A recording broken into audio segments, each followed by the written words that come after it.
मैं चित्रा त्रिपाठी, अब से सिर्फ एबीपी न्यूज पर। एबीपी न्यूज आपको रखे आगे। और अब बात यूपी उपचुनाव की, जिसको लेकर सरगर्मी बढ़ चली है। एनडीए के खेमे में सीट बंटवारे के मुद्दे पर खींचतान चल रही है। फाइनल फैसले के लिए बीजेपी की कोशिश सहयोगी दलों को पूरी तरह मना लेने की है।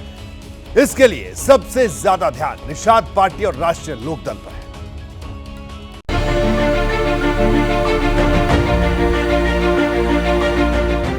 उत्तर प्रदेश के 10 विधानसभा सीटों पर उपचुनाव की तारीख आती उससे पहले एनडीए में सीट पर खींचतान की खबर सामने आ गई। इसका केंद्र बिंदु है अंबेडकर नगर की कटेहरी और मिर्जापुर की मझवा सीट, जिस पर योगी सरकार के मंत्री और निषाद पार्टी के प्रमुख संजय निषाद दावा ठोक रहे हैं। संजय निषाद और निषाद पार्टी को मझवा और कटेहरी सीट चाहिए। कार्यकर्ता है, पार्टी है, चुनाव लड़ने के लिए बनी है, चुनाव जीतने के लिए बनी है और हम सहयोगी दल सहयोग करने आए हैं। संजय निषाद ने खुलकर कुछ नहीं कहा, लेकिन अगली ही लाइन में इशारों में बहुत कुछ कह दिया।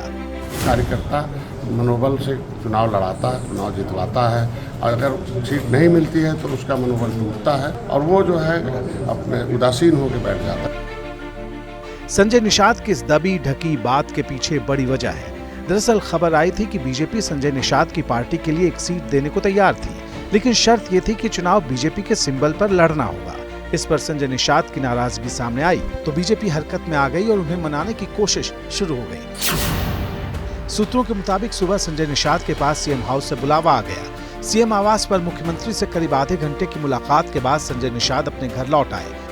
इसके बाद यूपी बीजेपी अध्यक्ष भूपेंद्र चौधरी ने संजय निषाद से फोन पर बात की। उन्होंने आरएलडी प्रमुख जयंत चौधरी से मुलाकात की, फिर दोनों को एक एक सीट देने की पेशकश की। ऐसा दावा किया जा रहा है कि चौधरी के प्रस्ताव को आरएलडी ने मान लिया है, लेकिन अभी संजय निषाद से बातचीत फाइनल होना बाकी है। सूत्रों का दावा है कि अगर BJP Majhwa seat Nishad party को दे दे और निषाद पार्टी को अपने सिंबल पर चुनाव लड़ने की छूट दे तो संजय निषाद कटेहरी सीट पर अपना दावा छोड़ सकते हैं। लेकिन बताया जाता है कि संजय निषाद अब यूपी के नेताओं से बात करने के पक्ष में नहीं है। तो आप इससे अमित शाह जी से भी मुलाकात करेंगे? आप केंद्रीय नेतृत्व से मुलाकात करेंगे और वो खुद बुलवाते हैं इलेक्शन से पहले, बातचीत तय करके एक सामूहिक निर्णय पर हम लोग आ गए।